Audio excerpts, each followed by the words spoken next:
Whole sports all plays. Yeah. Whole sports all plays. Whole sports all plays. 365, we making up plays. You talking the game, get you to the days. We're high in the court, the dime in the lane. Variety topics living the same. All presentation, sports information. Hitting the airways, taking the nation. Sport all plays, they working your faces. Grace at the field, so tie the laces. Whole sports all plays.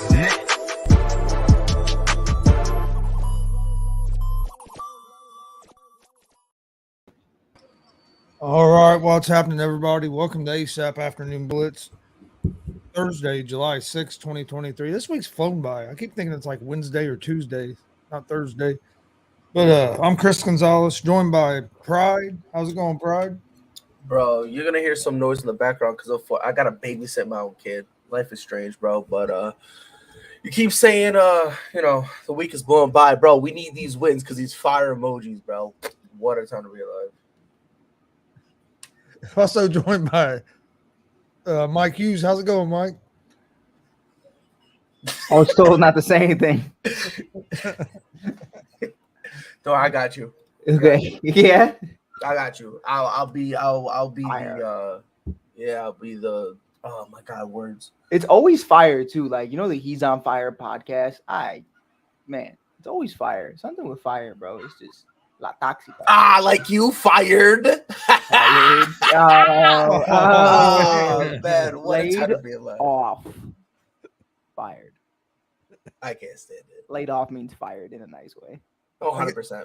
I guess ESPN was the only ones that were making cuts. Man, fucking parent lead, dog. Brother.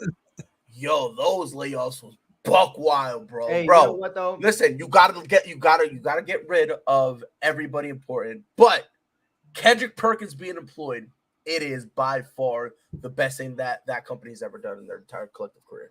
So big shout out to ESPN for keeping Kendrick Perkins, who's does nothing, bro. Kind of cool that and Marcus Spears. Let's be real. Like let's keep it a beat. He don't do nothing. At least Marcus Spears kind of like breaks some stuff on the low sometimes. You know what I mean? Got bit. some connect, bro. But Kendrick Perkins, bro's like, I'm done. He's like, what? No. Oh. I'm done. He's right. fat. That's what it is. That's what I was gonna say. That's all I was gonna say. Don't mind me, bro. Me and Max are in the unemployment line right now, just hanging out, but talking about why the Yankees are so bad. But it's okay. It's okay. Oh, you're not allowed to say that. Oh, I'm so sorry.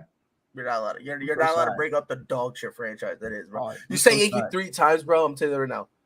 You say that 3 times, Frankie's gonna pop up, bro. So do not talk about the Yankees right now, bro. Great. Oh man, dude. I'm just. Can I vent real quick? Just real quick. I got fireballs that will protect me. Can I just vent real quick? I'm gonna pull fireballs. Baby Martinez. Can someone can we fire him already? Can the Nets just fire him? Man, like I've never seen a complete 180 on he's honestly, if we had honestly, he's a bona fide goofy. End of story. Okay. Like, have y'all heard what he said about Ellie De La Cruz? When homie was just celebrating, right? Like, he turned right now, he lit, right? Yeah. Cooking, right? He was celebrating. Martinez comes out. He's only been in the league for like 2 weeks. He should not be celebrating like that. I'm like, are you the same one who was deep throwing Juan Soto? Do me a favor. No. Your corner, go back over there. You're goofball. Swear. I'm like, it'd be the dumbest dudes. You know what? I did really like what Ellie did yesterday, though, because they were trying to say that he had a corked bat, or they were trying to say he was cheating in some capacity, and they made him switch his bat, and they made him have this whole conversation. And then in the 5th inning, this kid just hits a fucking jack. And just Chris, you were watching it, right? He literally looks at the umpire, shows him the bottom of the bat, and just. And I would have done the same thing. I would have done the same thing. Well, because they made him take the thing, the cover off of it, and then they called New York, and then they said it wasn't nothing illegal about it, and let him put it back on.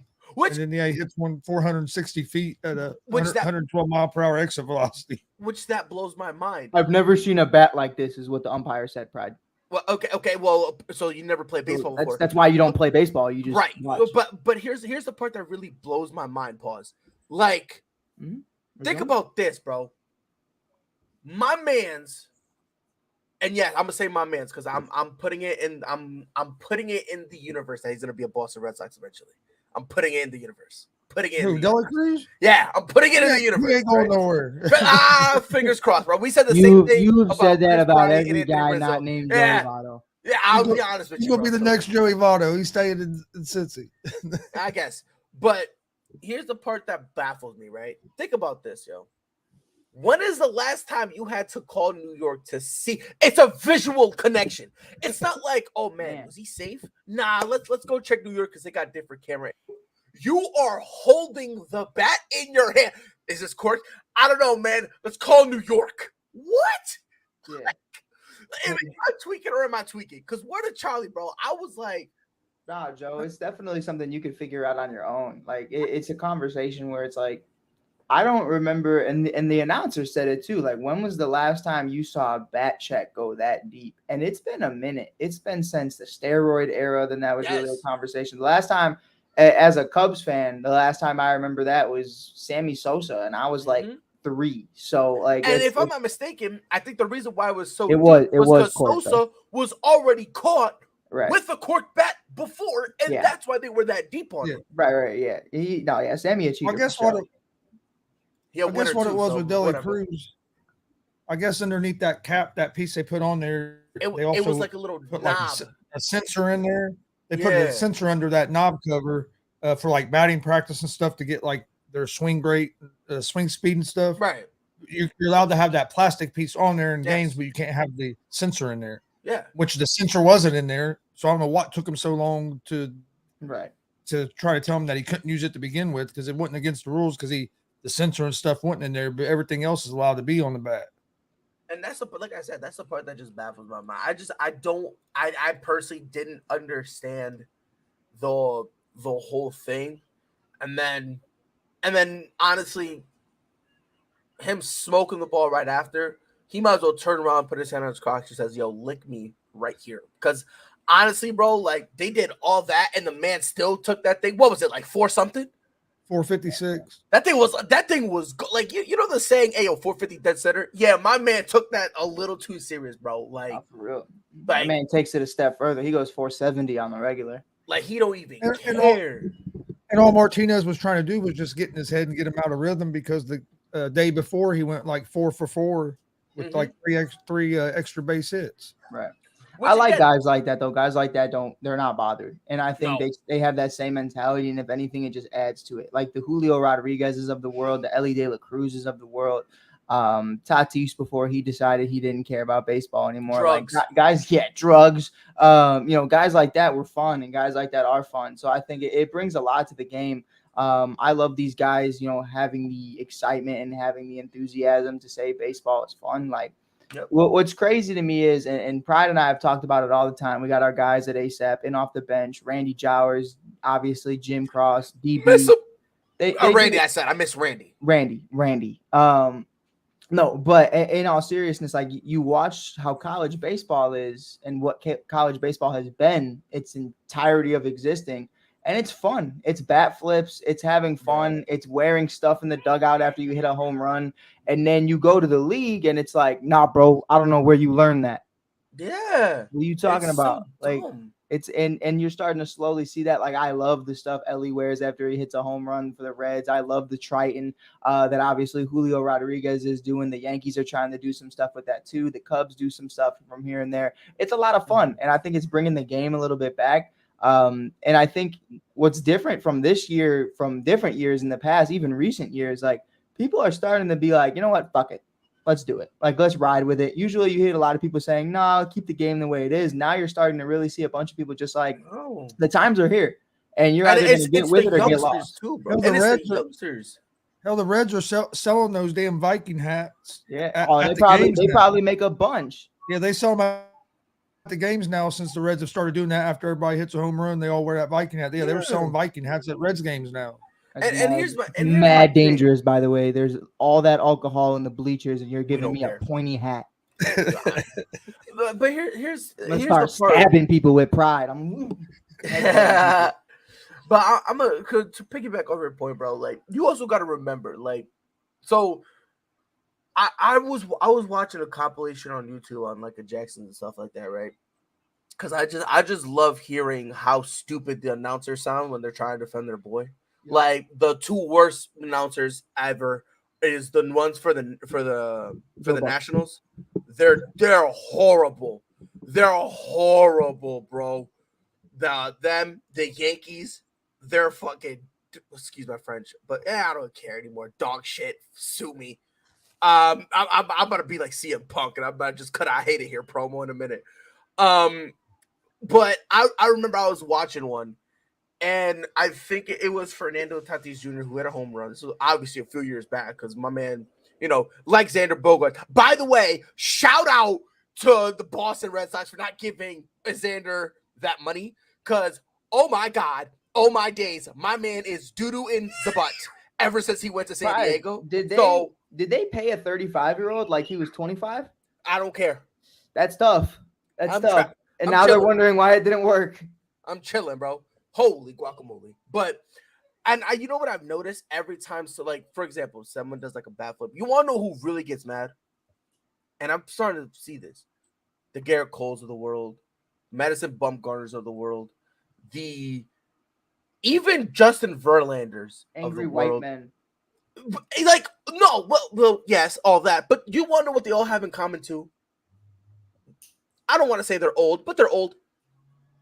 They're old. You don't see Sandy Alcantara getting butthurt when someone takes him 450 dead center. You don't see him getting tight. You don't see him going like, "Oh, I hate my life." You don't see him getting Bello, the dude on the Red Sox, which are like, thank God. I thought we could not. I didn't think we could actually develop a pitcher, because if I'm not mistaken, the last one we did was John Lester, and I was like, oh, I guess this is just a hidden art. And all of a sudden, we're doing it with Brian. So I love my life. But him. No, facts. That's how me and you were talking about this the other day. Justin Steele for the Cubs. Yes. It's the first guy since Carlos Zambrano that the Cubs have actually fucking developed. Like, we stole John Lester. Weird. Let's be real.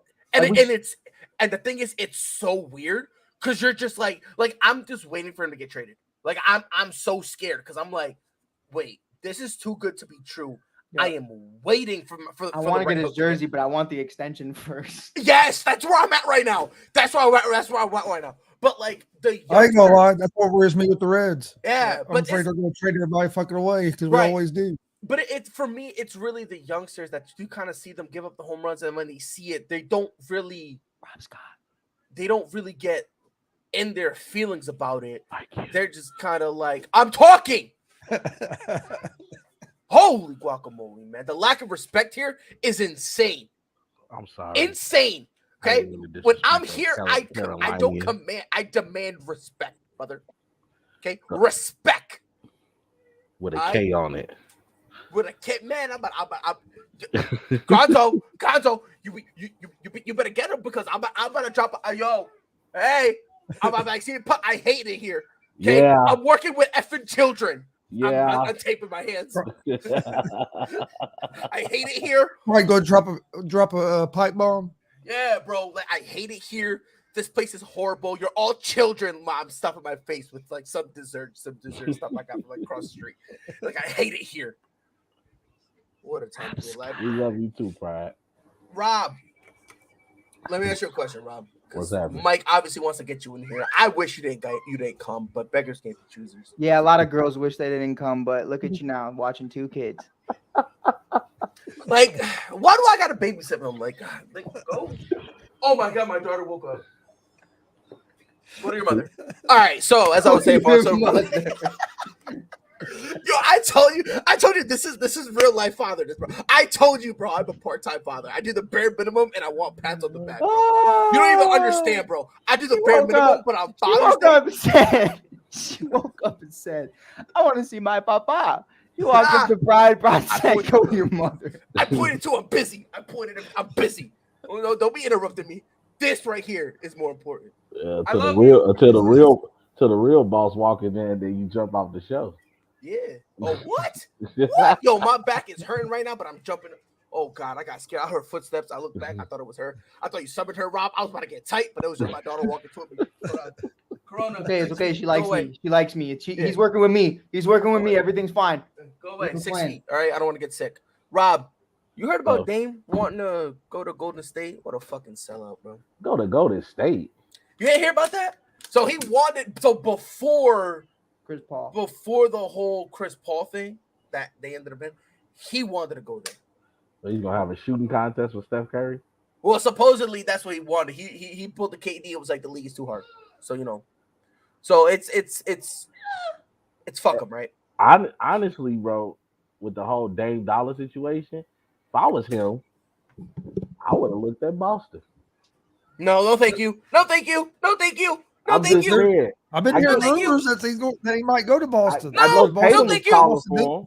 No, thank you. Like honestly, like now I don't know about now with the whole Porzingis thing being there, but like if you Grant Williams just left. If you I don't care. If you would have been able to keep Grant, if they would have been able to keep Marcus Smart, and then you would have been able to get rid of like let's say Jaylen Brown and Brogdon, wow, Damian Lillard, I'd have pulled the trigger on that. You would have pulled the trigger, and that's why you're here. That's why you're here. Because that's why you're here. That is why you're here. Okay. Hey. No. I'm better than Michael Jordan when it comes to the GM thing. Apparently not. Apparently not, because you did a Michael Jordan-esque move. No, it wasn't. No, it wasn't because the thing that stopped you guys Dame is better than Brandon Miller. I'll be honest. The thing that stopped you guys last year, he's been killing it in the summer league. Oh man, was trash. The fact that 8 fouls a game. When you guys got the game 7, you just couldn't score enough. I think if you got Damian Lillard and Jason Tatum in there, when Tatum goes cold, oh my God, you still got Dame Dollar over there? Get this shit off my screen. No, because the thing is, Dame Dollar would just be injured and then be out for a series. I'm not wasting my time with this foolishness. Look, I like Dame. I love Damian Lillard. And Rob, we had this conversation. If this was 4 years ago, brother, you know what? I don't care, man. If I get fired, I get fired. I am doing unseen gestures up here, bro. You know what I'm doing, bro. I'm all right? Okay. If I'm a Brady, just don't do what Jalen Green did. He's playing with his. Oh no, bro! Don't do what Jalen Green did. Hey, twice. yo, listen. Hey, listen. Jalen Green did. You didn't see that video, dude? Yo, yeah, my phone has a cool setting in it that doesn't allow me to see Jalen Green type thing. He got pretzeled. I'm gonna put it to you this way. That's the best way to describe it. He had knees on chin. I just want to say one thing. The mere fact that Rob knows how to describe it scares me. I just want to throw that out there. Hey, you know when you talking dirty to your lady. Oh, I did see that when he was in you got the juice. You got the juice, Rob. Go ahead. You got the juice. My fault, right? I take it back. You got the juice. Oh, well, you talking dirty to your lady. You sitting there in text like, hey, girl, I'm about to put the knees on that chin. But here's the thing real quick about Jalen Green. You need to understand something. Mike, your idol is Michael Jordan, right? No. In terms of basketball? No. Who's your idol then? Magic Johnson. Oh, right, because you and him both got that thing. Got it. Okay. So Magic is I want to, dude, my favorite artist is Eazy-E, and my favorite basketball player is Magic Johnson. All right, you guys, that's why I have to say au revoir. All right, so Mike, that's why I hang out with you. Magic Johnson is your idol, right? In terms of the basketball world, right? Magic Johnson is your idol? Yes. Right, Mike? Okay. Yes. Okay. All right. Rob, yours is Kobe, right? Yeah. Okay. Gonzo, who's yours? What? Reggie Miller? It's got to be someone within the league. Yeah, it was Reggie. Right. Okay. And mine is LeBron Ramon James. Right. All of us. My real one, by the way, for the 7 people MJ. watching, yeah, is Derrick Rose, because every time I win, I lose. Even so worse. That's Okay, even worse. Yeah. So you see how all of us, it's like that's our idols. Some people's idols is Dylan Brooks, and that's just the boat that Jalen Green is in, right? Sometimes you want to do a Dylan Brooks type of thing. Yeah. And what better way to commemorate it with him coming to your team? I mean, you feel me? I mean, right now as we speak, they're recreating the video. Just or coming on your team. You know what I mean? Like it really just depends on no pause. No pause. Resume. No pause. Resume. No pause. Hey, I gotta give a shout out too. I know. Gotta finish. People don't like giving shout outs to the competition, but I just have to say, I have become a huge fan of Cameron and Mace's show. It is what it is. You guys check that out on YouTube. When I tell you this got to be the most hilarious sports show that I've ever seen because these dudes are like unfiltered. This is a conversation that I went back to, Chris, when we were talking about guys cursing, but not cursing just for any reason, but just being their natural selves. Oh my God. When I heard these dudes talking about the Jalen Green video, I was in tears, dude. They was like, man, pause the whole. I mean, Fat Joe out here talking about he like Dick from Kansas. And like, I was just like, whoa. Like, it's a lot of stuff going on. It's a lot of pause moments in this world. And I'm starting to pay attention to it. Man, I mean, yo, you know, in the Wizard of Oz, you click your heels 3 times, you go home, and you know, some people go home, some people come home. I mean, it's just it all depends on what way you want to look at it, brother. You know what I mean? Somebody come in your home. You know what I mean? You feel me? You know what I mean? You know what I mean? Sometimes, sometimes you shit where you eat, and sometimes you eat where you shit. Right. You know what I mean? And sometimes you eat shit. I mean, it all really depends on how you want to look at it. You know what I mean? Life is a triangle. You feel me? Yeah. Triangle offense. You feel me?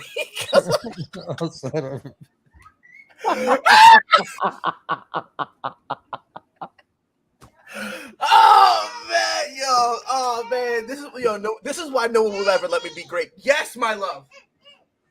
You got the phone. Hey, just go. I don't know. I heard Jalen Green screams "Daddy" a lot too. Cricket. Sorry. Rob, Dame to Golden State. Would that have made sense to you? Uh-oh. Not at all. Now, mind you. Not at all. I mean, I'm really not even for the Chris Paul trade, but if you can find a way to get Chris Paul to play off the bench, then that's fine.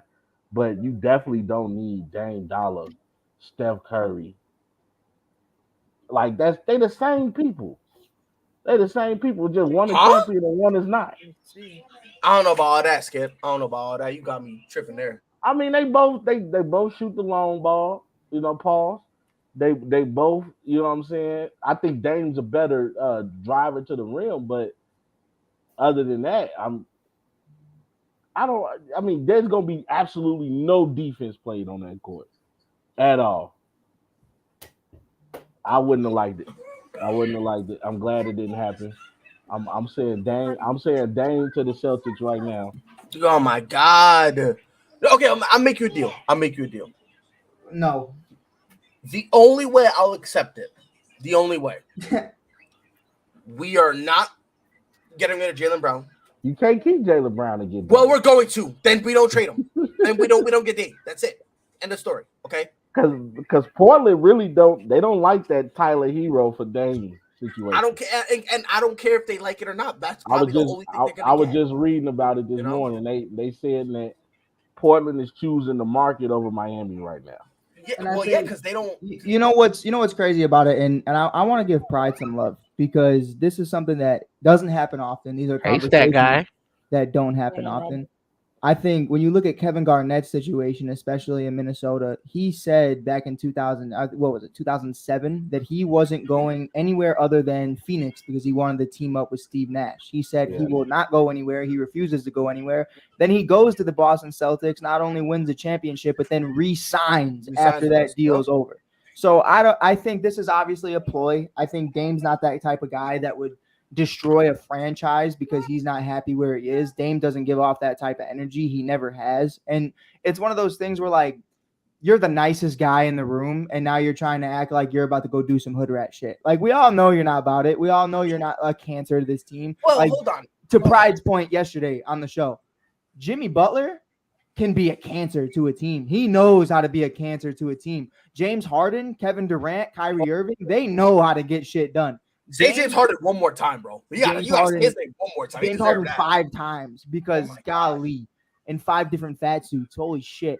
But brother, I think at the end of the day, Dame's not that type of guy that if he were to be traded, I think he would corrupt or go out of his way to fuck up what somebody's got going on. If he were to end up in Boston, I don't see him trying to force his way out by being toxic towards Jason Tatum or Jaylen Brown or whoever that may be, because there's that's just who Dame is. Dame's a very respected person. Dame's a very person of high status who really does just remain loyal to where he is. And he's not somebody that's going to cry his way out. And obviously that's been adamant throughout the last 10 plus years in Portland. So I look at it like the Kevin Garnett situation. He's just saying, hey, if you send me here, I'm going to be upset, but let's not act like he wouldn't get over it very quickly. I mean, but there's also something else we also got to, put into consideration and throw out there. It's not like let's be honest here. It's not like Dame is saying Miami or bust. Like, that is obviously his most preferred destination. It's kind of what his agent said. It is kind of. That's the story that's put out there. Like his agent reported that. That's the way the media is putting it out there. And that's the thing. So he wants to go. Miami. He said he'll play in Boston. He said he'll play with the Lakers, and he threw out Denver Nuggets too. Right. So he like all those teams have one thing in common. He doesn't care where he goes. He wants to go to a legitimate team. So as long as he doesn't go to somewhere, this is going to sound disrespectful, but as long as he doesn't go to Dallas, or if he doesn't go to Atlanta or a team like that, that's either a bum team or a team who at best could just, sneak in the play and get bounced to the first. Right. I don't think he'll really put up a stink. Well, I don't think he's going to do a stink anyway. You feel me? Right. Like, but look at it. Like anyway. we literally, to even bring that back to what we said, like it says, so his agent Aaron Goodwin told teams aside from the Miami Heat, they would get an unhappy player if they traded for Damian Lillard. You look at that and you go, Kyrie Irving said the same thing if he didn't go to the Lakers, and he didn't cause a single issue in Dallas. Like, that's really what, like, when the chips fall where they may, at the end of the day, you got to go out there and you got to play basketball. Like, that's really what it is. So I don't see Dame causing issues, especially if you go to Boston Celtics. To be completely real with you, how could you be mad going to a team that has been in the Eastern Conference Finals for the last several years, who has gone to the finals already, who has a top 10 player in Jalen Brown, Jason Tatum. They're the same guy at the end of the day. Settle down. I get that. But I think at the end of the day, like, to be completely honest, if I'm Damian Lillard at the age of what, pride 33, would you say he is? Nah, well, 38, because my man's been looking iffy last 2 years. Man, stomach broke, all types of crazy shit. But I would rather be paired up, and I'm not saying which one. Only 32. I said 33. You're gonna hold me because I said no. I'm saying you were close. You know what, Rob Scott? I retire. I'm over. I retire. He's only 32, but he's only played a total of like 77 games over the last 2 seasons. Nah, that's honestly my. But would you rather play with Jimmy Butler, who's also 32, or would you rather play with Jason Tatum, who's still in his prime, and maybe not even entering his prime yet? I mean, look, I'm gonna keep it a buck here with y'all. Like, obviously, I'm biased. I'm a Celtics fan, so I would want to play in Boston, right? But as a player, if I'm a lose and be known as a loser, I gotta make sure my girl not around here this expert. I'd rather lose in a place where they got some bad bitches. You see what I'm saying? Yeah. See what I'm saying? Yeah. Miami, like, yeah. You feel me, man? So for me, wait, I don't feel you. I don't want to get laid off from here too. I don't feel you. Too late. Anyways, I'm just saying, man. Like, if I'm Dame and I'm a lose, I want to lose at least a place where I'm comfortable. I'd rather lose in LA. Yeah, like, it's kind of like who wants to lose in Portland? Like respectfully, like, let's keep it a buck out here, right? Like, if I'm a lose, I'd rather lose in a place where I'm gonna wake up and be like, yeah, it sucks. I look out the window and I'm like, oh yeah, I'm gonna risk it all. Hey, you feel me? If you're gonna lose by 60, you might as well go down to South Beach and get blown out. That's what I'm saying, bro. Even like, Aaron Rodgers left Green Bay, bro. Like, this is my thing, bro. Like, I would if he went to New York. What's in New York, Frankie? Is better than Wisconsin. Like, facts. Let's keep it a buck. But listen, and Rob, Gonzo, Mike, Dustin, let me know if I'm bugging. If I'm gonna lose by 69, I want to end my night having 69. You see what I'm saying? That's just me. Yeah. Hey, come on, get blown out by 60. Hey, get blown till I'm 34. You feel me? Oh God, brother. You feel me? So, oh God, brother. But that's just me, man. Like, if I'm gonna be comfy, if I'm gonna be real comfy, I want to be in a spot where I'm gonna be comfortable in, right? And maybe for him, is that really what it is? But at the same time, like, you gotta understand, they're not like what you said about his agent. he's not telling people this. He's not saying this to the to like the Celtics, which again I don't think it's gonna happen. He's not coming to Boston at all, so I'm chilling. But he's not saying to them. He's not saying that to the Lakers. They're saying that to, with respect, the Pacers. Right. They're saying that the Chicago Bulls. Like, the Chicago Bulls. Like more so those middle of the pack teams that are like, yo, if we get game, this will put us over the edge type of thing. Right? Like that is really what that message is for. You want a team that's already in the finals. Like exactly. But like, I will say, you know what I mean? I will say this respectfully. I don't blame nobody else but Dame for his mishaps because this is what happens when you try to stay loyal to somebody. Now I get the money was good, but hey, you knew damn well Portland wasn't building no team for you. Right. Yeah. You're right. But the reality is you could have left in free agency a long time ago. You're 33. You came into this league at 19. You could have left how many times on how many different deals? You could have did 2-year deals and made a lot of money. You know what I mean? Like those are, look at the LeBron James way. I love what LeBron does in signing 2-year deals for a very long period of time just to make sure that, you know, Cleveland's a shit show. So I don't want to wrap the next 5 to 6 years to Cleveland and then have to sit through what he sat through his first 4 years in the league. So that's really for what it was for Dame. And, you know, at the end of the day, I get it and I respect it that you thought at some point, you know, this girl was going to stop cheating on you. But, well, you know what they say? Once a cheetah, always a cheetah. Yeah, so like I agree with, like, to a point. Like, we've seen greats like Kobe. We've seen greats like Magic. We've seen greats like Dirk. Kobe got traded on draft night, sir. I don't want to hear that shit. He tried to go to Chicago. I get what you're saying. He got traded on draft night. I say that. But no, let's talk about it. He got traded on draft night. That wasn't his fault. Now, him trying to come to Chicago, yeah, he wanted to leave if you're not going to put a team around him. But what did that do? That forced the Lakers to start making moves because it's like, we can't lose this man. But you know what I mean? No, hold on, sir. If I'm going to play, tell the full story. It's not that trade demand did not force them to do anything because they were about to move on from him. It's the fact that the deal with Chicago fell through, and they're like, all right, fine. No one else wants you because no one else made any type of package, any type of trade deal for him. Because the Chicago Pride. Let's tell the full story. No, we're not allowed to. My fault. No, I'm not going down this rabbit hole. Because the Bulls weren't willing to trade Luol Deng for Kobe Bryant. Thank you. Listen, I'm gonna keep it a buck. Killing myself with 1,000 needles. We all know I'm not the biggest Kobe Bryant fan in the world, but every time I think of Kobe Bryant, I think of pride, and that's what's most iconic. I swear to God, every time I see Kobe Bryant, I think of the first night I met Pride, and it's just we're not going down that rabbit. And by the way, I said what I said and I meant it, and I will never apologize or go back. And honestly, like, bro, I said what I said and I meant it. What did you say, Pride?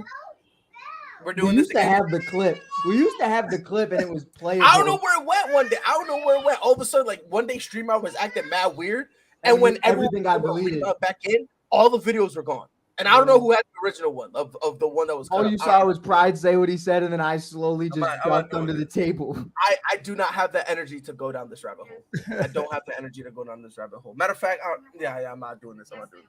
Well, I'm not derailing the show this time. Matter of fact, if you want, tomorrow we can make an episode specifically for my tape. We could spend all night tonight looking for it. We got to go back to 2021, bro. That's crazy. The thing is, after like 6 months, the videos become unplayable on Facebook. Do they really? Dude, I've been trying. You think I've been trying to find it like a madman? Probably. I've been trying to find it like a madman, but I guess I don't know if it's like 6 months or. Well, there is one man. There was one man over in Houston, Texas, that might have it. Nah.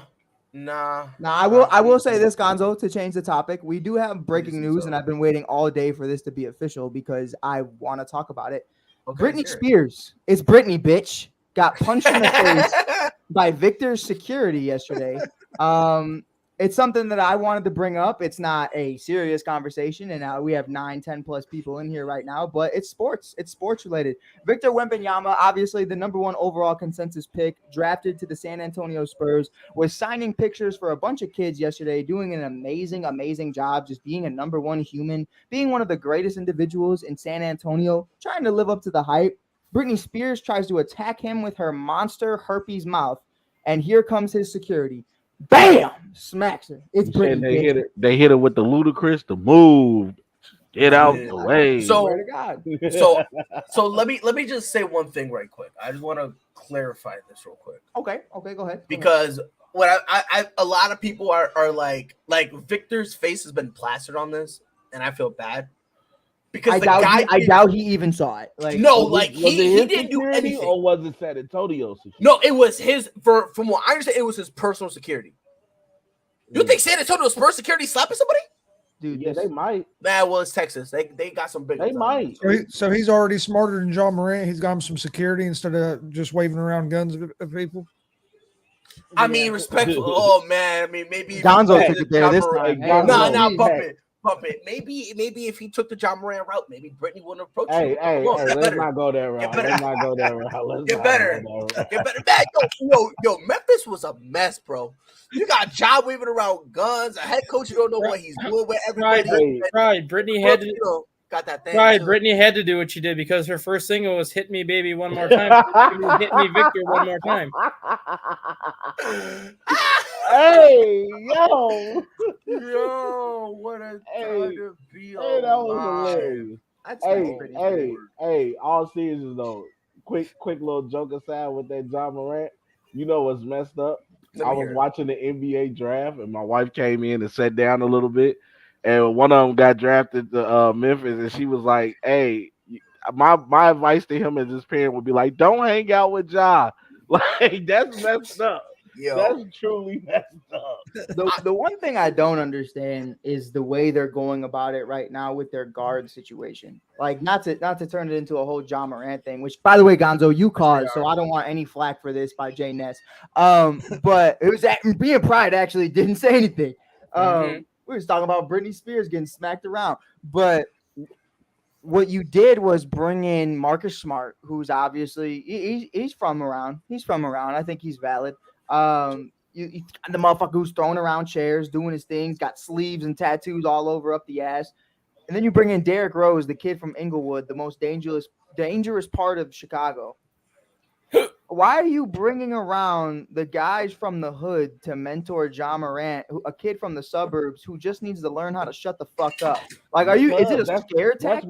That's what you need. They're trying to make John Morant comfortable. Right. No, not even make him comfortable. That's what you need. Everybody thinks they tough till they see a real tough guy. You know what I mean? And like Marcus Smart not gonna play that. Yeah, but Derrick Rose is the biggest introvert in the world. And to Pride's point, if you poke him with a stick, he might collapse. So I really But to this point though, Marcus will throw a fucking chair at your head. Like, he's no gonna be good for John Morant because not only that, Marcus, you can now consider Marcus one of the veterans in the league. Right. He's been around. The dude he's been a defensive player of the year. He ain't like a guy that ain't won nothing. You know what I mean? So like when a guy like that speaks to you and he speaks to you about professionalism, which I'm pretty sure Marcus has been around Al Horford. He's been around, Malcolm Brogdon. He's been around some guys that can, show you how to act. You know what I mean? Right. And you then go show somebody how to act. And I think that's what Ja needs right now. Ja got a bunch of people on his team right now and in his family that won't say nothing to him. Mm-hmm. That's the problem. But here's my thing, right? As an organization, the part that bothers me is Pride and I have talked about this all the time. How do you view your off season? Like, what did you do? So, like, right now, Memphis makes the playoffs, right? For the second year in a row. Right. How are you going to get to a championship? What pieces are you going to put around this team to make them better? Instead of putting around pieces to win games, I just see you bringing a bunch of babysitters around for John Morant. That's where I'm like, no, I would say now Marcus Smart. I don't mean no disrespect to Marcus because Marcus is going to be great with Jackson. That's going to be a great duo, no doubt. Like those are two defensive player of the year players, a relevant defensive player of the year, both of them. They both won in back-to-back years, and that's cool. But then I'm like, okay, so your other big addition was Derrick Rose, who hasn't played in 2 years, and it's kind of just like, what are you doing to win a championship? And I think they're running back the same roster just with Marcus Smart. And when John Morant comes back, where does Marcus Smart fit into that? Where does John Morant fit into that? Derrick Rose definitely isn't playing when those two are back. Like, it's just weird. I think he will. I mean, Memphis. You have 3 guards. that he's gonna play. Like 2 of those guys are gonna start. Like especially 2, you have to think about the fact that they let go of Tyus Jones. He's not here anymore. So you have to try to bring in some guards to try to replace that because you don't know Ja Morant's stability, like his mental state. You know what I mean? One day he might go out the scale and he might have 2 guns this time instead of 1. You know what I mean? He's gonna be in Adam Silver's backyard. But what I'm saying is, find this now you at least know I got Marcus Smart. Like I got Marcus Smart here. I got a guy that's gonna knock down shots. Not saying he's a sharpshooter, but if the ball goes in the corner and I got Dylan Brooks and I got Marcus Smart both taking that 3, I have a little bit more faith that Marcus Smart 3 is gonna go down. Not to mention the defensive intensity he's gonna give you. Then you have a guy like Derrick Rose who probably right now has a chip on his shoulder. Because if he was done, he'll be done. Yeah, he's been had a chip for like what 18,000 years now. Yeah, Come on, man. Stop playing, bro. Thibodeau wasn't playing, and we saw what happened the last time he had some meaningful minutes. Last time he had meaningful minutes, he got hurt. He put up 51 in Minnesota, bro. Let's not forget that. Like he put up 51. We talking about a broken down Derrick Rose. He put up 51. Still gave the lead 51. Damian, I don't even know what to say. Did an old D Wade drop 40 once? Like when your body's broke, when you thinking about some of these newer players, bro, sometimes I just gonna pick you off your name based off because I know what I can get from you. I don't know what I'm gonna get from these new guys. And I also want to address this question really quick. Who is crazy or who is in a worse situation, Zion, Ja, or Jalen Green? I am a big believer in don't stick your dick in crazy. So I would say Zion because that's just a bad time. Yeah, like Jalen Green and Ja Morant got some situations going on where you can kind of sweep that under the rug as the years go by. Oh no, Jalen. We gonna remember what Jalen Green did, but I'm just saying as years go by, right? It'll be an 18-year video versus 18 years of child support to a porn. Right? Zion got some stuff you can't sweep under the rug. I mean, you can. I mean, Drake did it for a a while. Pride. I mean, Drake did it for a while. Pride, turn on your camera. Drake will sweep one of your kids under a rug right now to prove a point. I bet. Xander, come here. I got a rug. I throw a blanket on him. Does that work? It works. All right, come here. Don't throw the blanket on the kid. Throw the blanket. Man, I'll do what I want. Now you gonna have people on ASAP talking about he's suffocating his kid. I don't care.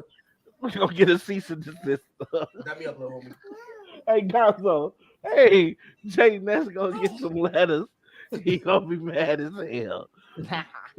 Anyways, and I'm just gonna put a bunch of fireballs in the chat because that'll make it go away. Oh my god, Robert. Oh my god, Robert. Let me just touch up real quick on what you said because you're saying that you don't know what the Grizzlies are doing if they're trying to win a championship or all that stuff. I would agree with you if the veteran presence they got was Udonis Haslem.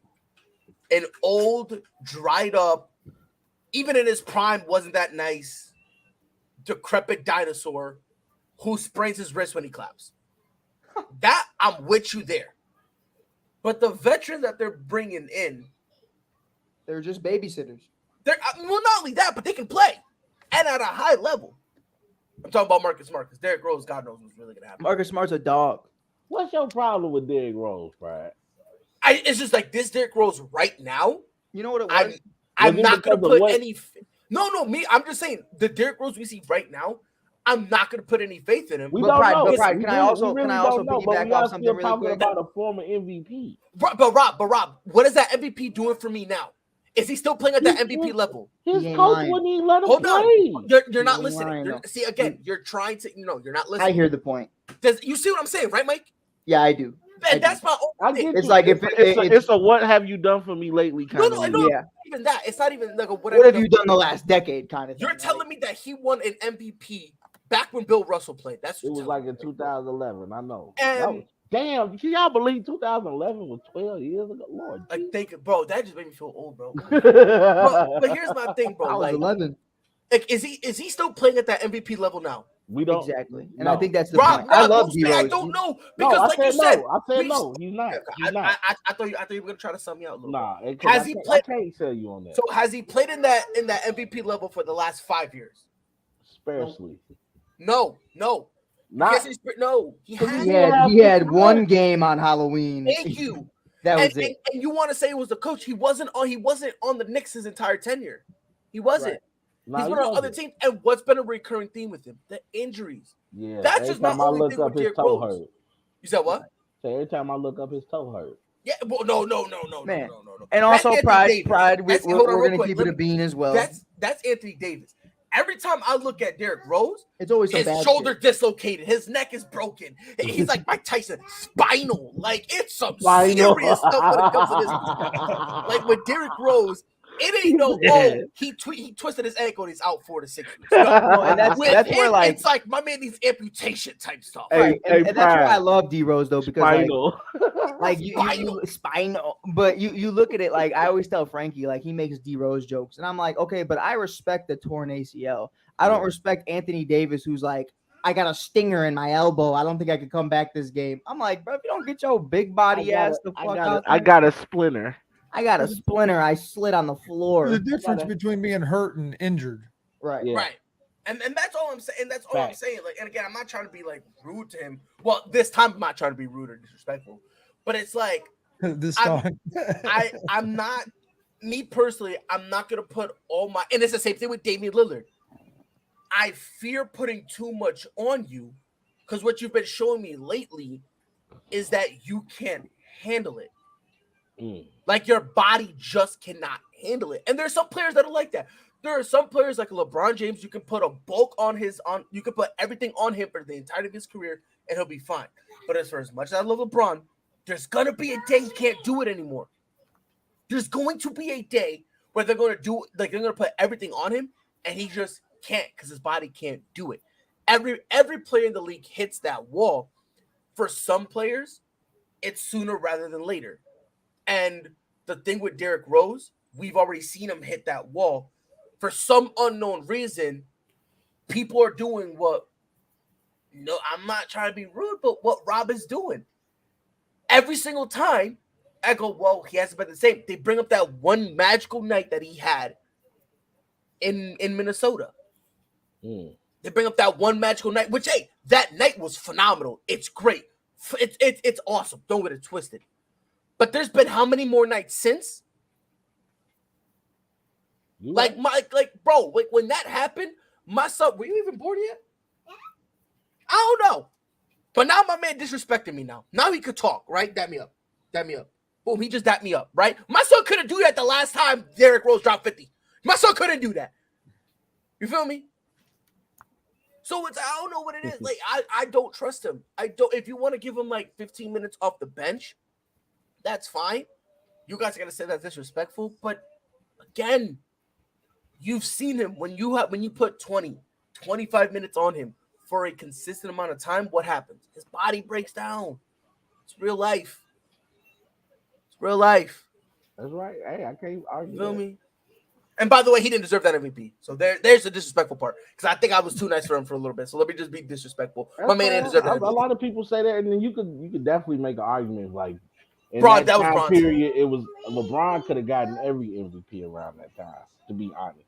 But hey, I just felt like Rose bought a different story, and then that's what it was. Sometimes everybody always people got to look at when it comes to the MVP. It doesn't always come down to stats, unfortunately. Sometimes it's about the momentum, the time that you went crazy during the league, and to think about it, the Bulls was to take a statement from Pride. They was doo-doo in the butt. Yes, doo-doo in the butt. And then we get Derrick Rose, and now all of a sudden we're not even just talking about playoffs. We like saying we're one player away from beating the Heat, who had a super team at that time. I mean, this dude Derrick Rose was taking them on literally by himself. Again, while Tom Thibodeau was, I can't believe I'm saying this. Chris, document this. I agree with Damian. Tom Thibodeau ruined his career. He ran that man into the ground like he did so many of his other players.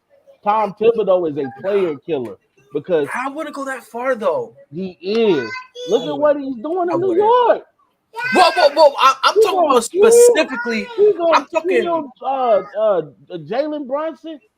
He gonna kill him. But hold on. Time out. Well, Pride, hold let on. me just say two things. Be real. Go ahead. In the playoffs this year, Jalen Brunson was averaging 46 minutes a game. He gonna kill that man. Well, but hold on. Time out. Stop. I've stopped. You're not going to do that because if Jalen Brunson plays under 40 minutes, you guys are saying Tom Thibodeau doesn't play him enough. This is what happens No, I historically. wouldn't say nothing like that. But I'm just saying this will happen historically with every team when it comes to their best player. No. But here's what we're telling you. You're supposed to at least have a. Here's our minimum. I take a 7-guy rotation. I get it, but you're at least supposed to have an 8-man rotation, bro. And that's where we're coming from. No, but they do. Like you have Emmanuel Quickly. You have guys like Derrick Rose. Evan Fournier just sitting on your bench. Evan Fournier is horrible. He can knock down some shots. But my man can play. But my man can play 5 minutes while Jalen Brunson gets a glass of water. Yeah. I don't know, man. The player they had sitting on their bench, I didn't understand why he didn't get more playing time was Toppin. Oh yeah, Obi Toppin. But again, those two are Obi Toppin. So it's not like that's really helping Brunson like that. Anyway. But Pride. Brunson. What I love about Boston is that Boston brings in guys that you can actually believe in, correct? Like bench guys, Malcolm Brogdons of the world, the Derek Whites of the world. Like I love the Marcus Smarts who aren't a bench guy, but we're going to be able to facilitate a game plan to where it doesn't matter who we plug in at each position. Like we can trust in these guys to do what they do.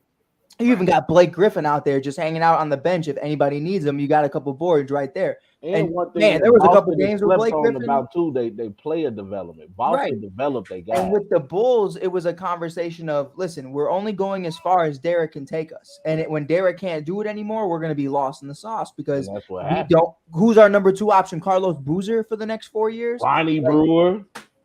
And I will say this though. I do not blame Tibbs as my number 1 culprit. I've told Pride this. I've told Rob this. I've told Gonzo, Stat Guy, everybody and their mother this a million times. I blame Carmelo Anthony for being the king of greedy and wanted to stay in New York. We could have had Melo, Lord. Could have had Melo. Melo wanted to stay in New York and have a dog shit career with a dog shit organization, and that's perfectly fine if that's how he wanted to end it. And you know what's ironic? He's not gonna get his jersey retired in Denver. Not with Joker winning 15. No. I think that's an interesting conversation because there's a lot of people who think it's going to be Melo, but I say show me the MVP that Melo won. Hey, all I'm saying is show me the ring. Show me the ring. Show me the MVP. Show me the other MVP. Melo. Show me arguably the third year in a row of being an MVP. Can I be honest? Be honest. I'm be honest.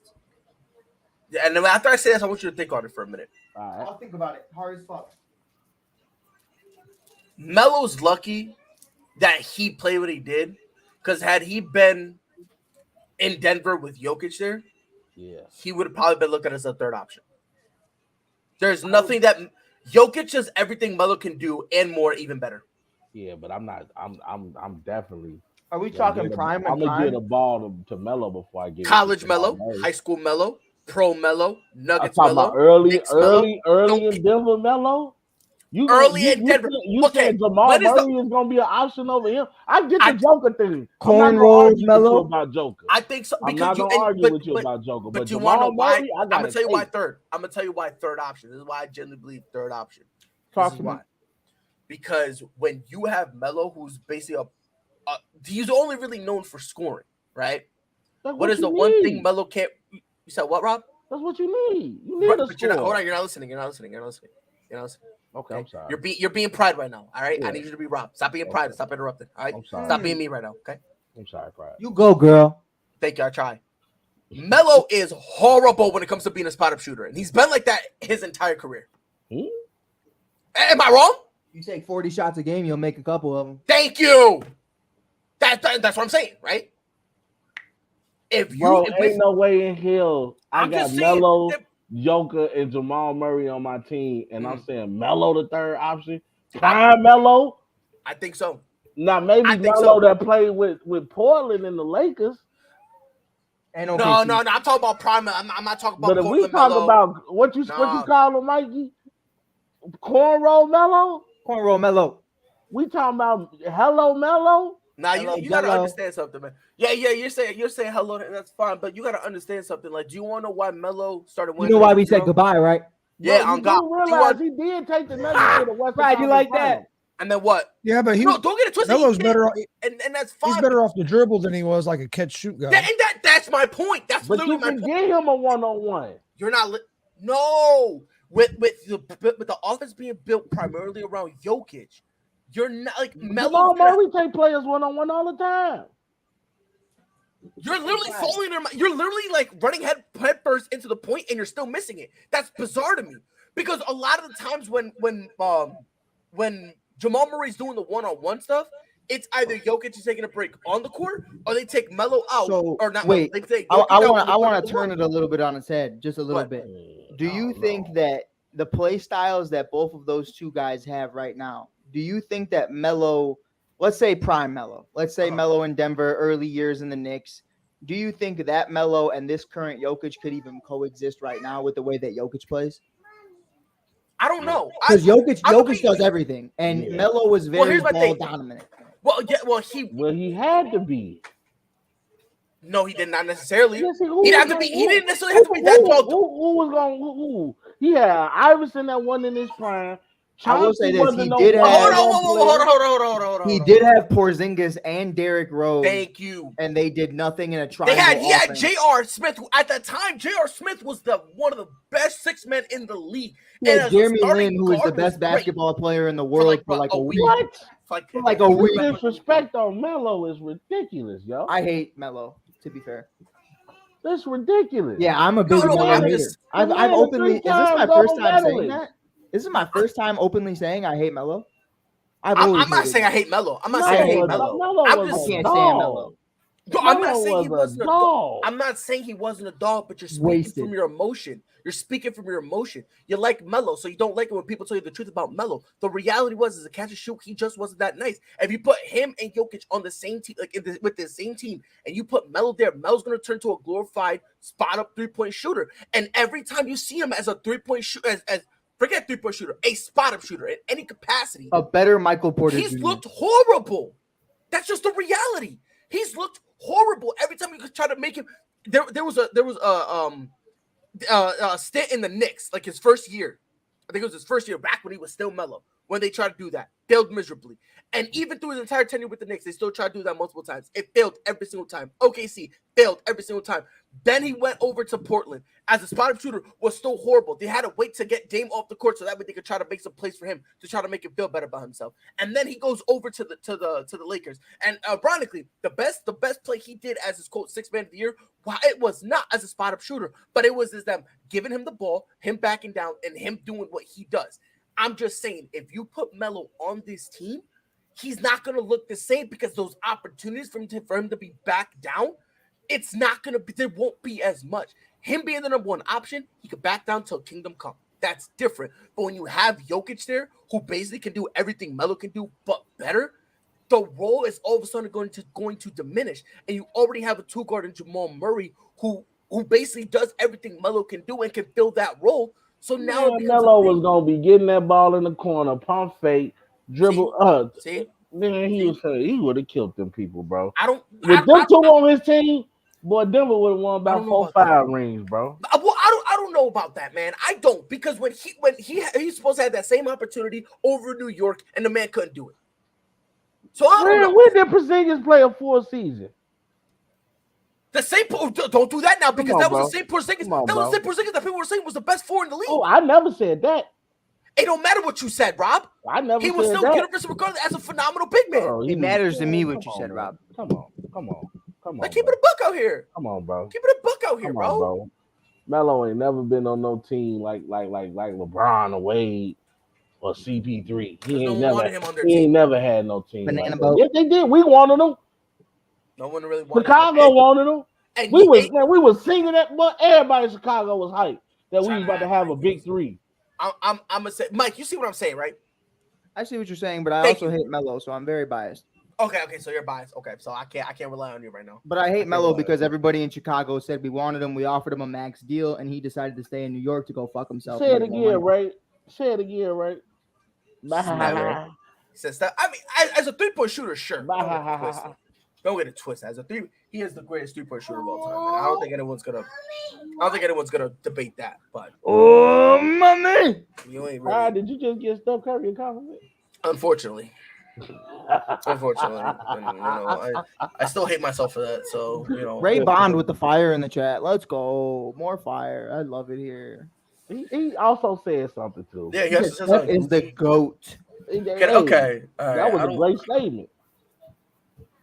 I don't. And Damian Wild, he said Melo equal Blake Griffin. Why would it? All right, See, now that right there. Now Rob, that right there. Melo. Wow. Rob, that right there. Melo equals Blake Griffin.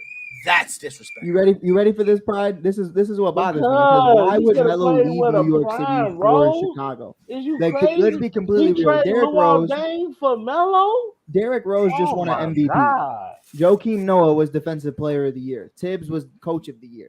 The Chicago Bulls put together one hell of a roster. You had Luol Deng and company still here as well. They had a young Jimmy Butler.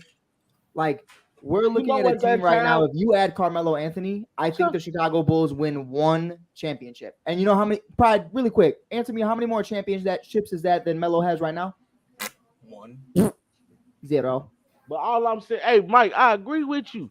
Like, that's what we was missing at that time. Was like, somebody you don't remember who Joakim Noah was. Fourth quarter, go get me a bucket. That's what the Bulls was missing at that time. Joakim Noah was a dog. Especially like when we played Miami, LeBron went out of his way to say, I'm a guard there, bro. That's hard. You got a 6'9", athletic, crazy dude that got the IQ of Einstein on this court guarding you. Hey, check this out. And Rose still was getting 25. Hey, Pride, you ready for this? I'm gonna be toxic. Ray said one more championship than they had since MJ retired, and that's still the same amount of championships than the Wizards have had ever. So, Ray, thank you for coming to my TED Talk. God, 6 of them things, 2 3-peats. Wow. Ray, you gonna let them talk to you like that, Ray? That's 90s basketball for Chicago was better than the Wizards have been ever, or anything out of Washington ever. Y'all just re-signed Kyle Kuzma. Don't talk to me. Y'all got Jordan Poole on a max deal. Bye. No, Ray, you cannot let them disrespect your own. Ray, I'm disrespecting you. Ray, if you want the link, I can send you the link. Hey, y'all got great value. You said, thank God you had MJ. Thank God you have Jordan Poole. Because y'all got great value, Steph Curry. Imagine trading Bradley Beal for Jordan Poole. That's crazy. That's blasphemy. What a time to be alive, in the words of Pride. What a time to be alive, bro. He said Wizards greater than the Bulls. Like, I ain't even trying to, like, this is crazy. I wouldn't even post that out loud, right? I hope you don't let nobody hear you say that out loud. You said the Packers are better than the Wizards. I don't know what's happening. Oh, man. But, yeah, man, it's been a great time, man. Basketball has been really interesting. I think it's really getting into a point right now where we're actually having legit conversations of what's happening every single day. And I don't know. I think it's been an exciting offseason. It's been and I'll say this.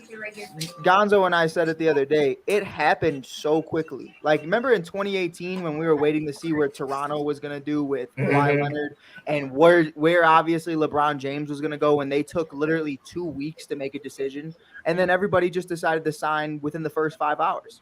And I think that was just so dope because we actually got to talk about everything at one time. It wasn't spread out. It wasn't boring anymore. All the big pieces came at once. All the small pieces came at once. And Jalen Green came somewhere in the middle. But, you know. That's foul. I agree with what Frankie says. Pacers are greater than the Wizards. Yeah. Y'all got Tyrese Halliburton. They got great value. Steph Curry. Jordan Poole is the only thing I have to say. You know how the real cereal's called Captain Crunch, and then you know how the one you get at Costco would be like Crunch Mix. Like your foul.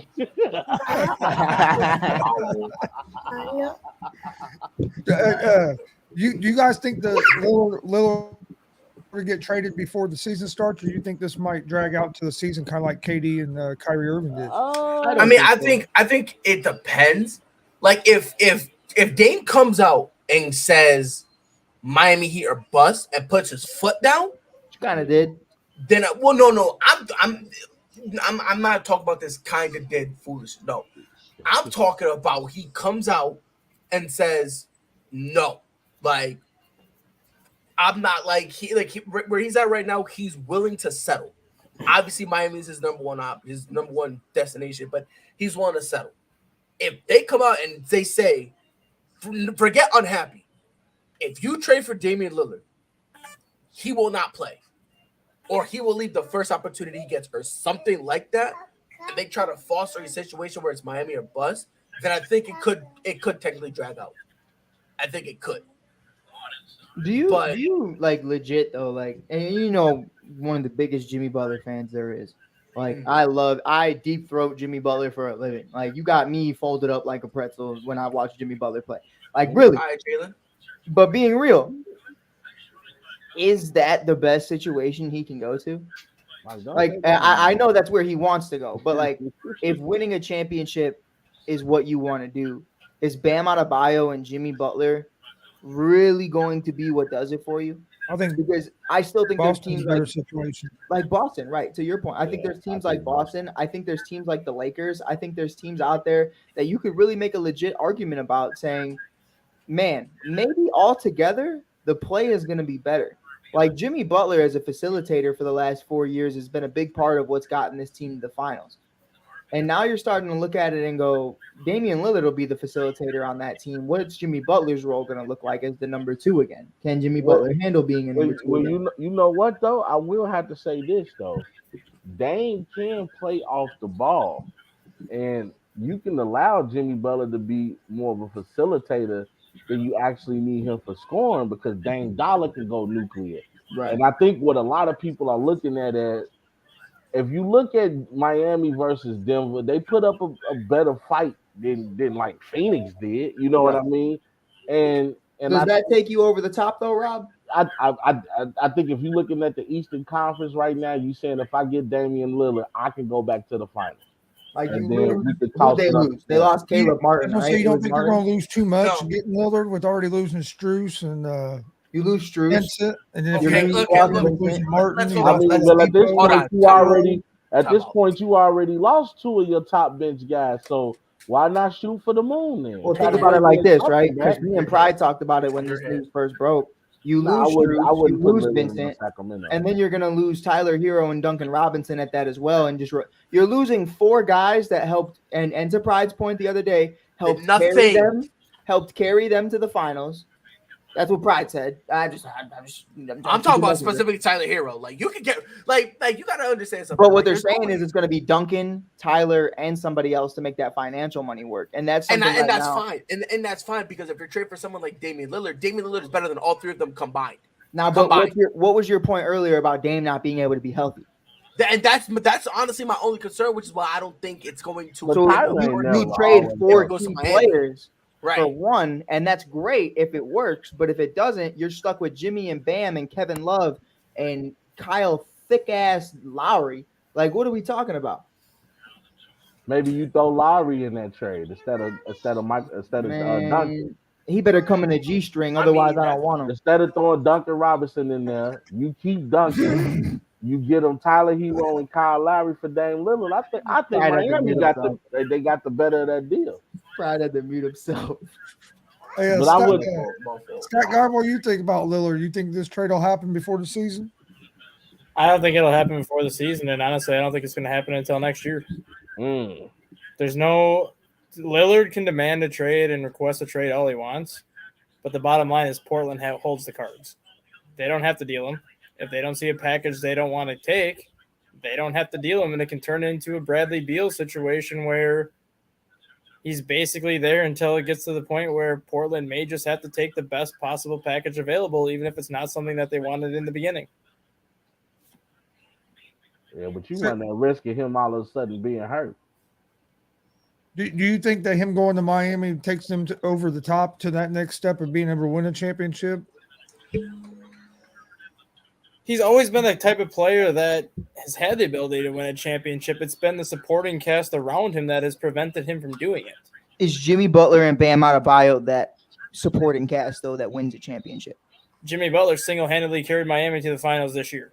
But okay, wins, oh my wins, God. wins a Oh my championship. God. You don't have Wins a championship though. Like that is, and I'm the biggest He was a Butler guy major out there, piece, but I've Pride. told Pride the same thing. You're 0-2 in the finals. Why? Because Jimmy's taking all the shots and the rest of the team looks like shit. So if you bring in Jimmy and Dame, which we've seen duos all throughout this time, let's be real. The Boston Celtics have Jason Tatum and Jaylen Brown and the best bench, one of the best benches in the NBA, not named the Denver Nuggets. They have some of the best role players. They have a defensive player of the year in Marcus Smart. They have all these other pieces to the team. Grant Williams, Robert Williams, all the Williams in the fucking world, Robin Williams, the whole nine. They got everybody.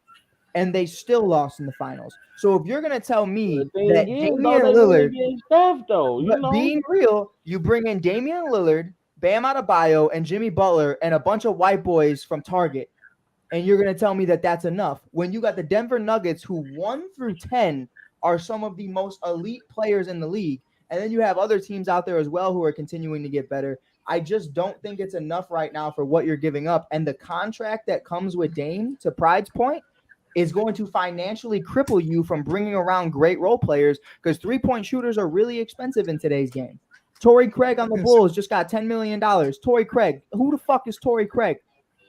You're getting second and third options that are getting $20-30 million a year now. We got Dylan Brooks right now. Dylan Brooks is making $80 million. Like, what are we doing?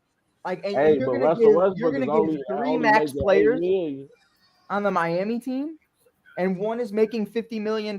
Jimmy's making 40, and Bam, I don't even know what Bam does, because half the time he's just fucking around, and the other time he looks like the best center in the league. So I don't know which Bam I'm getting every single night. But I will say this though, Mike. I get it, but you already lost 2 of your bench guys. You lost 2 important ones, and now you're gonna lose 2 more for a guy that's played how many games? But why try to hold on to what you got when you can go get box office? Because what I got is working. I don't know if box office is going to make you better. Because Rob Scott, I don't think box office. I don't know if box office is going to make you better. Rob Scott, how did the Los Angeles Lakers so much on your bench? You're not going to have any depth. How did the Los Angeles Lakers look when they traded for Russ? Because you got box office. Yeah, but that's different. It's not different. No, it's the same. It's literally the same thing. Yeah, but it's the same thing. 40. I'm not saying Dame is going to be as bad as Dame Russ played was, 25 games last year. But that's exactly the fact. And Jimmy missed a lot of games last year. And Bam missed a lot of games last year because he was ready to go. Nah, I don't want to hear that though. You know what I mean? Like the man tore his stomach open. He only played 55 or like 53 the year before. Yeah. It's something. I'm not saying the Russell Westbrook thing is the same, but to the point of that is you made the finals with the team the Lakers had. They broke it up, switched it with Russell Westbrook and a couple other lesser role players, and thought because you have Russell Westbrook, now we have a big 3. Now it's going to be something crazy. Because of box office. It's box office. It's a blockbuster move. And it was. It was. A lot of people thought it was going to be. Remember, let's not forget what people thought. Everybody thought it was going to be KD, Kyrie, and Harden versus Russell Westbrook, LeBron, and Anthony Davis. And it was the furthest thing from that. Neither of those teams even made it. And from the jump, I said it wasn't going to work. I would never let that go. If I'm Miami, I'm pulling the trigger on that. Oh, no, I think you have to entertain it. I'm pulling the trigger on it, but what I honestly think is that Boston is the best move for Dame. I do too. No offense for Pride. I know Pride don't want to hear it, but I just think if you talking about Damian Lillard and Jason Tatum, that's crazy. Can Boston get that deal done without giving up Jaylen Brown? I don't have to give up Jaylen. I think so. Yeah, 100%. No, I think I'll let Pride speak on it, but I felt like they could have if Marcus Smart hadn't gotten dealt. Like that's really how I felt. I felt like Marcus Smart, the money would have worked. Mm-hmm. 2, you still have a defensive player of the year, a great mentor for your guys like Scoot Henderson and company. Now it's kind of like, what are you going to offer me? Derek White, Malcolm Brogdon? Like that doesn't do anything for me. Grant Williams is gone now. I'd be sending around Brogdon and draft picks. Yeah, it would have. It would have to be, honestly, it would probably be Brogdon, and we'll probably throw in Peyton Pritchard. It just that doesn't make the money work though. This is a league where the money has to work. You know what I mean? Like the what I could see happening. That's what I'm saying. Jaylen Brown gets a max deal. Like if you give Jaylen Brown a max deal and sign and trade him to obviously get Damian Lillard, that's the only way it's going to work. See, I don't think Well, not I necessarily. wouldn't give up Jaylen Brown for Lillard personally. Honestly, I'm a number big one. Jaylen Brown fan. Jaylen Brown's what, Pride? 26?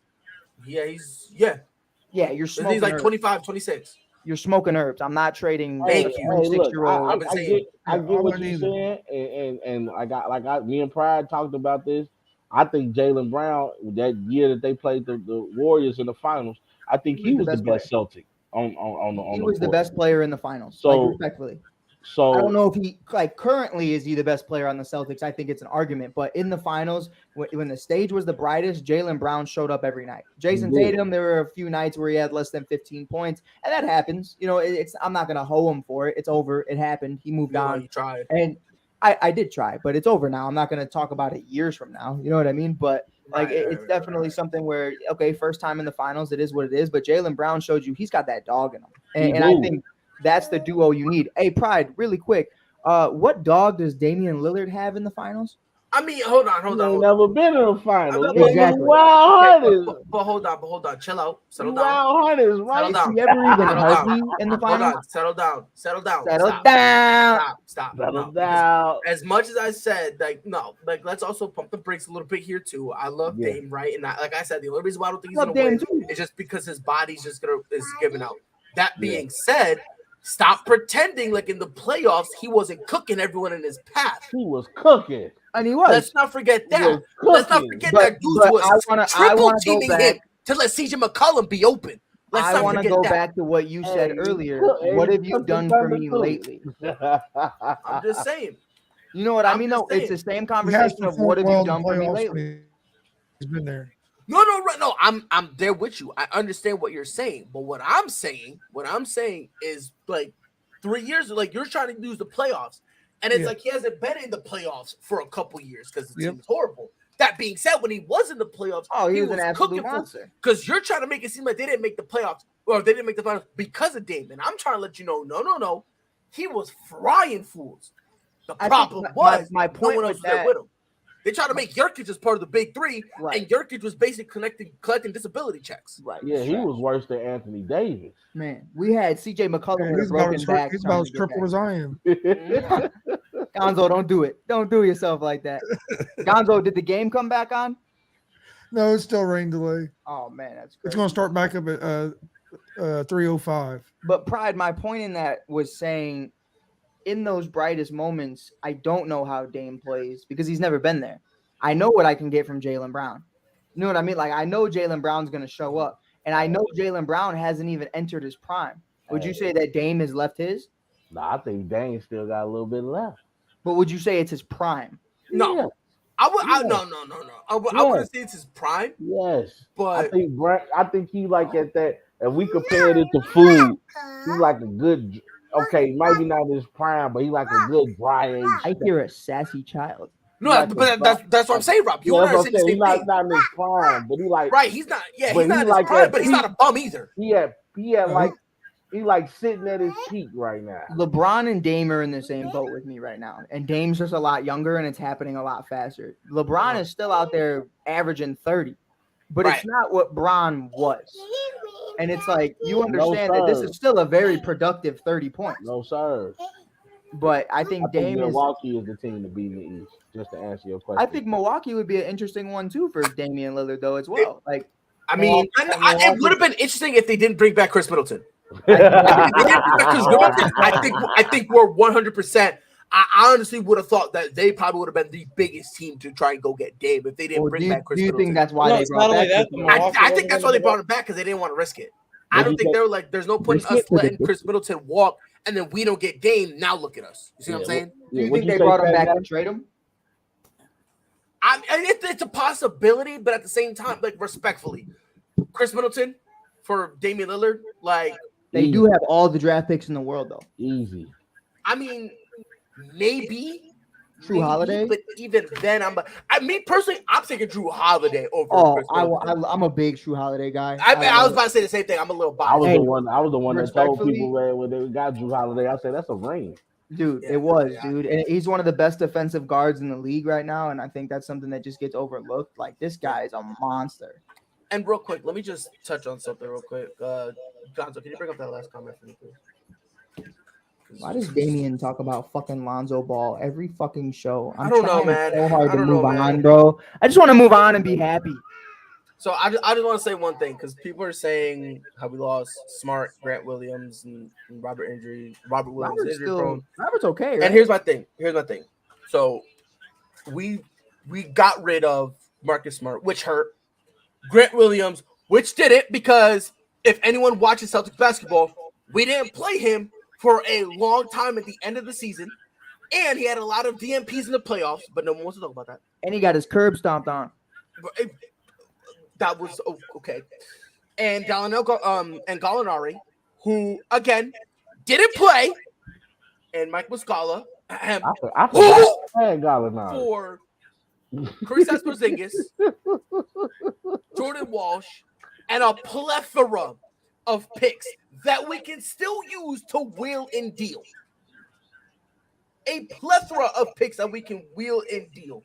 And of those picks that we got, I think the 2024 one, I think it's both of the Pelicans and Chicago's, which is going to be favorable for us because they're both dog shit.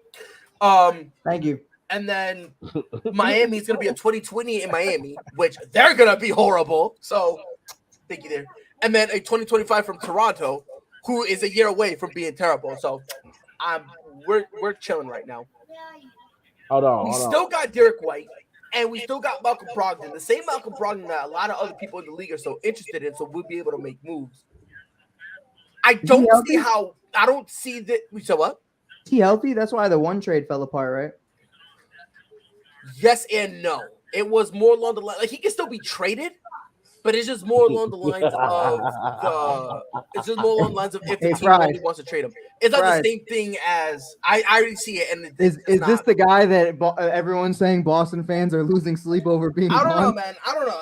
For me, it's like, and like I said, I'm not trying to act like Grant Williams is trash. Let me clarify, because I'm not saying she's horrible or this bad player. But my thing is, he just didn't fit what we were doing.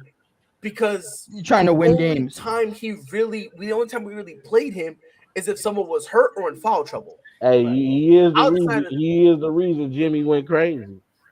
I mean, sure, I guess so. Crazy. I really don't agree with that though, because the second Grant Williams said that, the Miami Heat started to come back, and that was something like Grant Williams needed to learn, and Pride said it too openly. Like, that was like a Memphis move. That was a young guy who said something he shouldn't have said, and then obviously the guy who says it to then drops 40. And it's like, it's a conversation of, I saw Jaylen Brown, I saw Jason Tatum looking at Grant Williams like, don't fucking talk shit to Jimmy Butler. Like, don't say anything to him. Like, Grant Williams is the type of guy to look at LeBron James and ask him to go get a bucket on him. Dylan Brooks did the same thing to LeBron, and LeBron gave him buckets every single night. So that was like one of those, like, you're a distraction. 20 and they beat him by 40. Yeah, and you're a distraction. You know what I mean? Like, those are things that Tatum and them don't need right now. They need guys who are going to go in there and actually produce. And they need a point guard. Right. If you're just going to go in there and do this.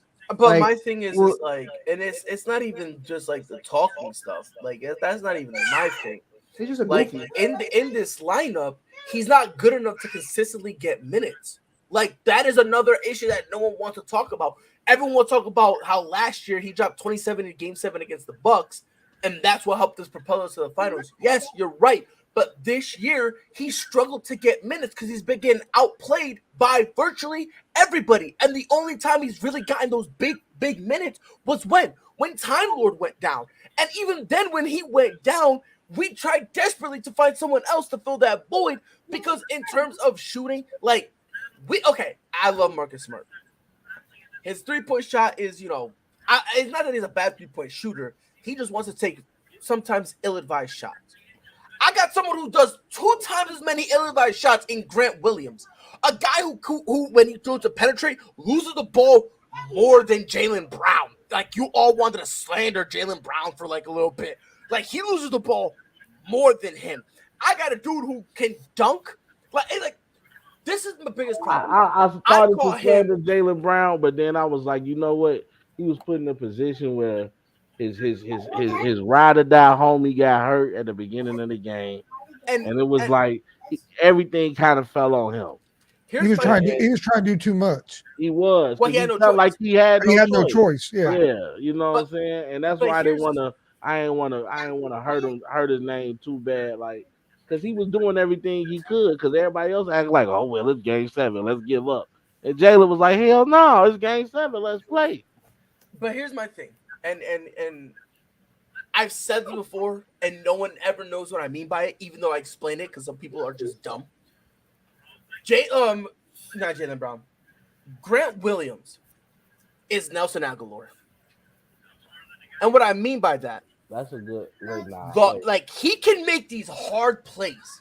You know what? That's a like him yamming on 3 fools and all that stuff. Like he'll make these hard plays look routine. You give this man a spot up 3-point jump shot or a fast break layup, my man can't handle it. He cannot handle the most routine plays. Get these wild, out of mind, borderline impossible plays. He can make them sometimes. But the reality is, those impossible plays happen only so often. They only happen so often. When you have Grant Williams stick to the routine, stick to good basketball, logical, sound, fundamental basketball, mans can't handle it. And it's fine if you want to thrive in chaos. That's fine.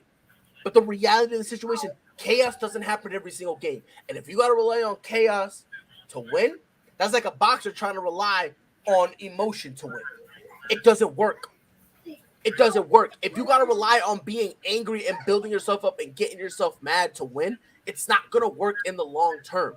Because there's going to be someone more technical than you with better stand-up, better jab, all that stuff. Go ahead, Rob. So, Pryor, answer the question. Do you think Boston is the team to beat? 110%. I said at the beginning, 110%. All right. 110%. Stat guy, what's your take on it? What's the question? Is Boston the team to beat?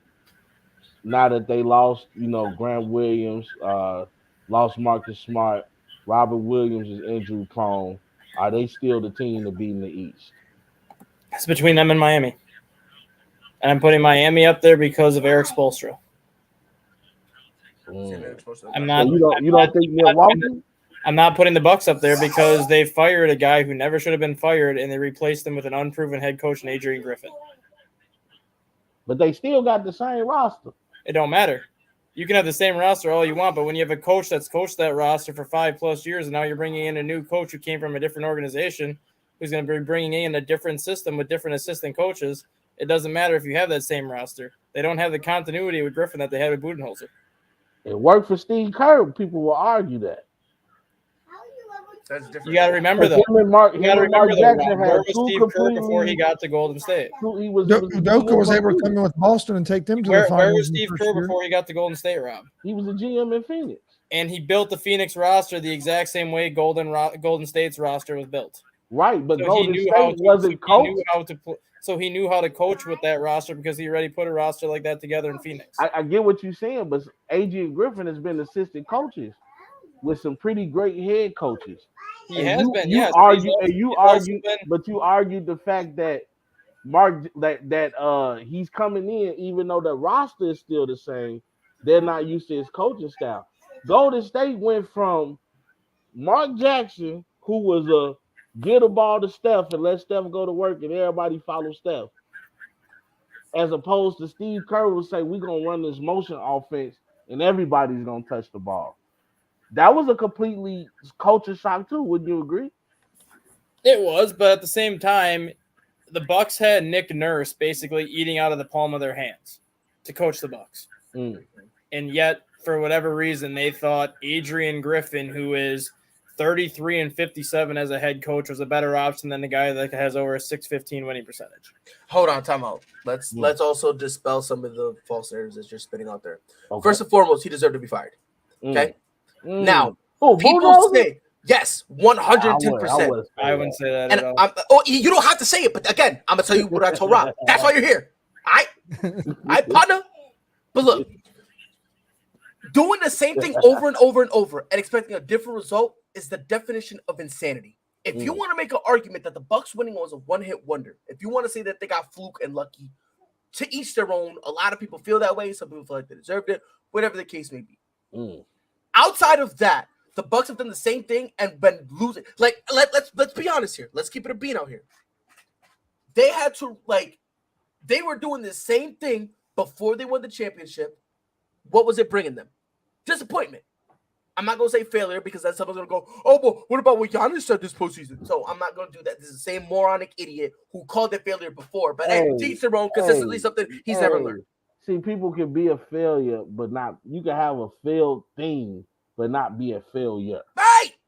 Like what you did was a failure, but that doesn't mean you yourself are a failure. If I went for a championship and I didn't get a championship, it's a failure. But that doesn't mean you yourself are a failure. I also just made $61 million this year. Yes. I am not a failure. Well, what is there? 30 teams in the NBA? Right. So 29 teams at the end of the season had a failure of a season. Yes, sir. I agree. Again, that depends because some. Well, to a point, you know what I mean? Because that's what you play for, to try to win a championship. I know every team does it. Right. It's the thing when it comes, Mike Budenholzer does the same thing over and over and over again, and it's failed. They got the one championship, but before and after and it's not like they're making they're put up a fight. It's embarrassing losses. It is embarrassing. You see what I'm saying? Like it's not like you lost in 5 to Miami, and Giannis was only hurt for one game.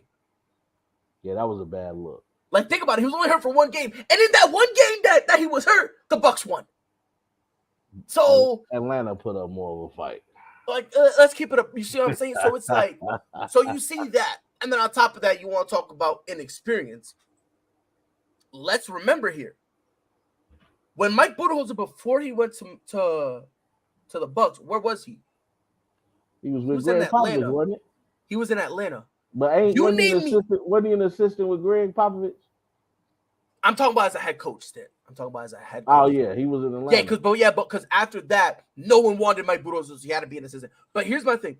When he was in Atlanta, right, as a head coach, you name me one year anyone ever took Atlanta seriously.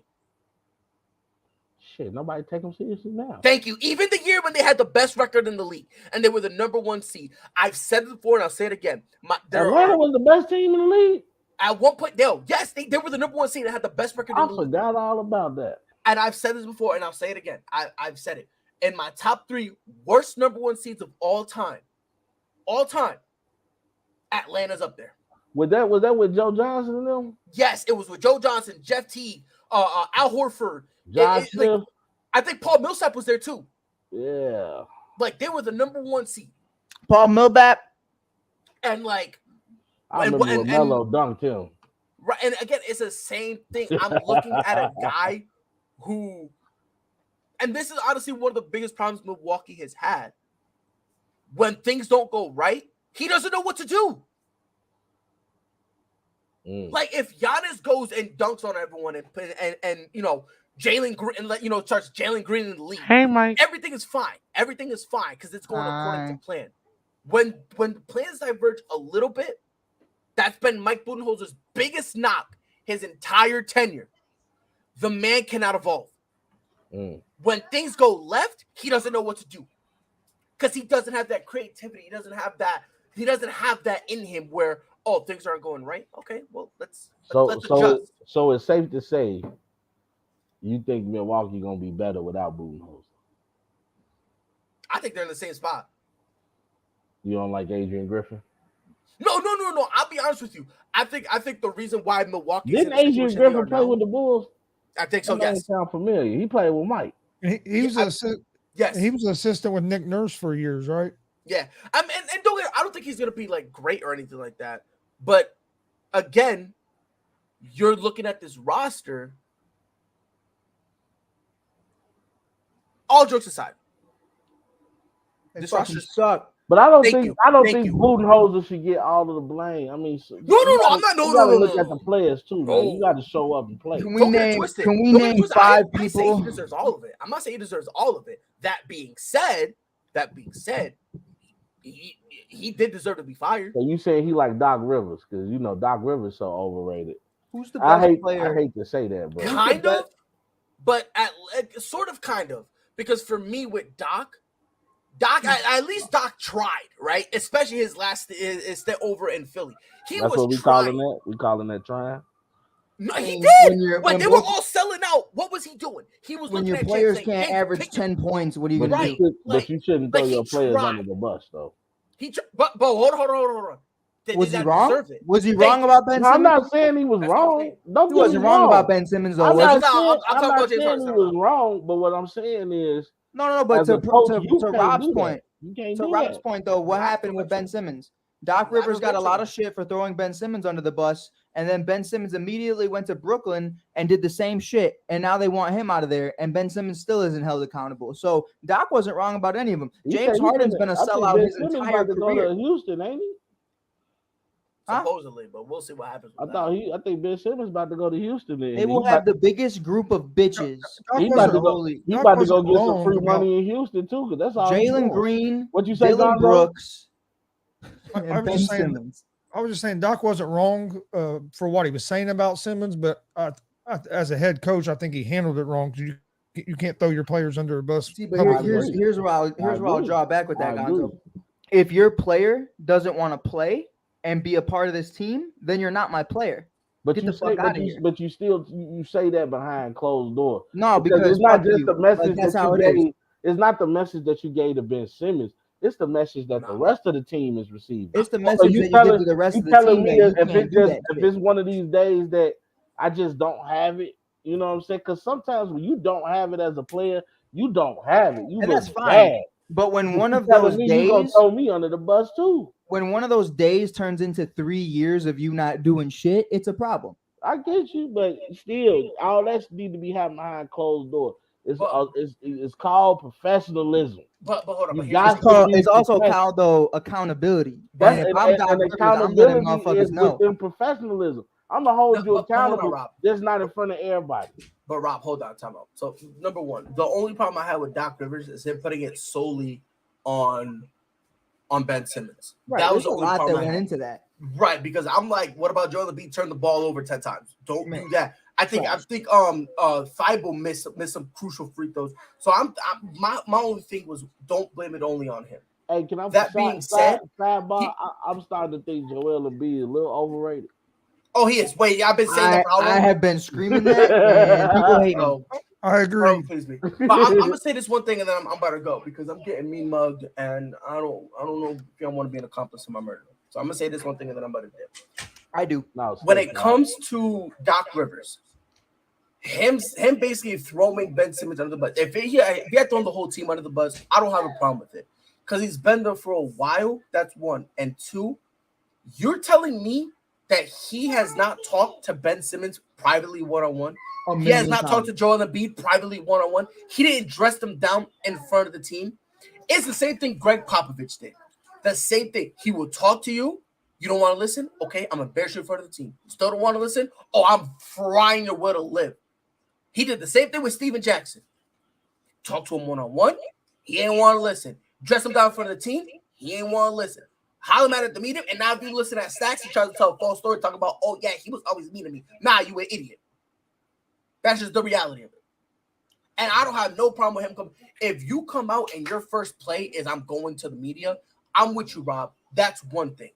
But if I'm a head coach and I'm looking at, yo, Embiid, what are you doing, bro? Get your butt in the paint, right? I need you to be more consistent. I need you to care more. And you're doing the same thing over and over and over again. Level 2, I'm dressing you down in front of the team. And we are stopping. And matter of fact, everyone, don't even change, yo. Everyone, we're watching film. And I'm breaking down your film in front of you, and I'm embarrassing you in front of the entire team. You still want to do the super stuff? Now I'm going to the media. I don't think that's I necessarily think that's a bad thing. I get that, but like you said, he only addressed one person. And if one person's the only one that's not listening, then that's what it is. Right, but I'm just saying that's the instance. I don't like. Do you remember Jimmy Butler? Do you remember Jimmy Butler's interview with JJ Redick? Jimmy Butler's interview with JJ Redick said that Joel Embiid and everybody else was willing to sit in the film room and have conversations about it. Ben Simmons was the only one that wanted nothing to do with it. Like nothing to do with it, not a damn thing. Like if you're not willing to grow, if you're not willing to take criticism and you're not willing to do X, Y, and Z, I'm going to get frustrated with you over X amount of time. Like that's what, even as a coach myself, like you talk to people. People are talking all throughout the season, having these conversations. And if in the biggest stage, I'm in your ear telling you this is what I need you to do, and you just blatantly disobey me and go do your own bullshit for the next 35 minutes, I'm gonna hoe you for it. And I'm gonna let it be known. I just feel like when you do stuff like that, bro, one, you're not taking accountability for yourself. Because if this has been going on under your watch, then you a problem too, because you ain't stopping stuff. You ain't nipping it in the bud. I think you do that if you want to call them out in front of people. You call them out in front of the whole locker room. Not don't use the media. Right, and then if you're gonna call them out in the media, call out yourself and say, you know what, it's my fault that I allowed him to think that this was okay. This was my bad as a coach too. So I have to have some accountability too. Well, that was the problem. Same thing with Joel Embiid. At first, we didn't have a problem with him calling people out in the media.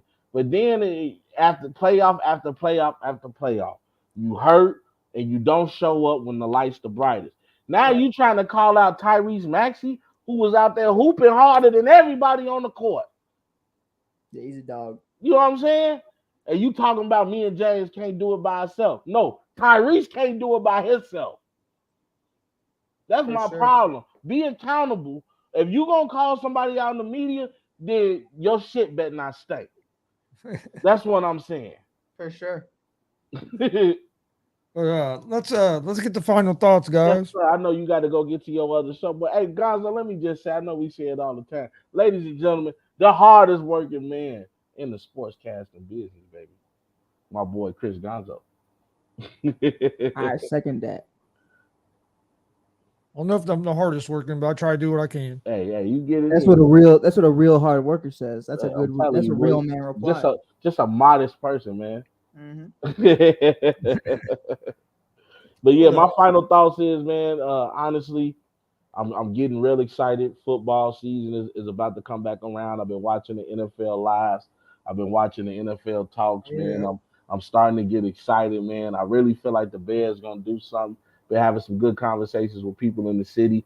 Some good, some people I understand. It's hard to have faith in the Bears at times, but I think, bringing in this new blood and Ryan Poles and bringing in, we finally got some receivers. We finally getting Justin Fields some help. I'm just really excited, not just about the Bears season, but excited about football as a whole, man. See what OBJ gonna do with Lamar Jackson. Can see if Tua can stay healthy, what can this Miami Dolphins team do? I'm even anxious to see how Aaron Rodgers is going to do with the Jets. So, I'm just really excited about that, and that's where my mind has been headed. Let's go, but I'm ready for some football, baby. Oh, I agree. I'm ready for football. I think we have like 60 days before the first regular season game, so we're getting close. We're getting close. Training camp starts here in a couple of weeks, so we'll be able to start talking a lot more football on the show, which always makes that fun as well. Oh yeah, I can't wait. We start doing our little predictions of who gonna do what. You know what I'm saying? Let's get it. I know Mikey Hill's ready for this bet team, baby. Bear down. Man, it's been too long, man. It's been too long. I miss the guys. I'm gonna be tired of them the second they get back, but I miss them right now. be cussing and tired after week one, but right now it's like, come on, man, I can't stand y'all. But when they're gone, I miss them. Oh yeah, I'm excited for it. Colts was terrible last year. I'm excited to see if Anthony Richardson looks like. If he looks like he's going to turn into what they think he can, or if he's going to go the other direction. Yeah, I think it'll take a little while. I don't think. I think it'll take at least a year or two, but I think he'll be pretty good. I'd like that for you, Gonzo. I'd be very happy for you. Boy, you got Minshew mania right now, baby. Yeah, I think. Well, the way they're talking, that Richardson's going to might start game one. Really? So we might not get much of Minshew. That's terrifying. Well, you know what though? Minshew has always been better when he gets that grand opening. So you know what I'm saying? Maybe it don't work out with Mitchell. You got well, not Mitchell, but don't work out with your other guy. You got Gardner Mitchell. Yep. He was doing pretty good. It can't be no worse than the guys we were throwing out there last year. Yeah, I mean, Minshew was almost beat the Dallas Cowboys. I mean, let's be real about it. Like, they were a solid team. Oh, yeah. Doing the do. Yeah. Oh, Minshew's had some quality starts in the NFL. Yeah. Mike, you have any final thoughts? Minshew mania, I guess. That's really where I'm at.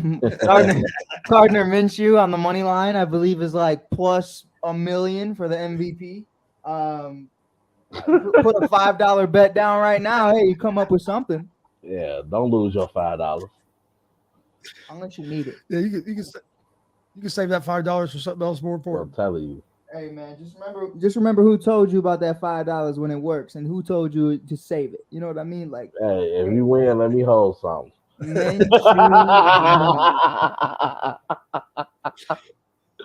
Oh, this was fun. This is a great show. Good conversation. I had a good time. I had a good time the last show too when everybody was on. So been nice. Do another one tomorrow. Finish out the week. This is my week off. So man, to Gonzo's point too, can't believe it's Friday tomorrow. That's weird.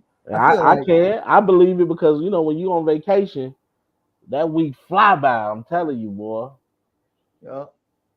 Yeah, this week has went fast to me, and I got a busy weekend. We got a couple wrestling shows this weekend that we're going. Well, one Sunday and one Monday. Okay, so yeah, ladies and gentlemen, that's the plugger right there. Make sure y'all tune in to GSR. Oh, yeah. Get this wrestling footage. Cause my boy out here putting in well, that work for y'all. If you're an old school wrestling fan, especially Monday, former WWE tag team Demolition will be on the show that I'm gonna be at. Powers of Pain, Warlord and Barbarian, Al Snow, Jimmy Mouth of the South Heart, Brian Pillman Jr. So there's gonna be Monday show got a lot of guys that's been on TV, so it should be that's gonna be fun. packed. That's gonna be packed. Demolition was the third longest reigning WWF tag team champions, right behind New Day and of course the Usos. So yes, sir. Yeah, it's at a fair, so it should be a packed crowd as well. So oh well, I hope you have a great show. Make sure I tune in myself. Yeah, that'll be Monday night at 7. The Reds game just started back up, so I'm going to watch some baseball, get ready for the Easy Money and Sports Betting Show here in about 15, 20 minutes.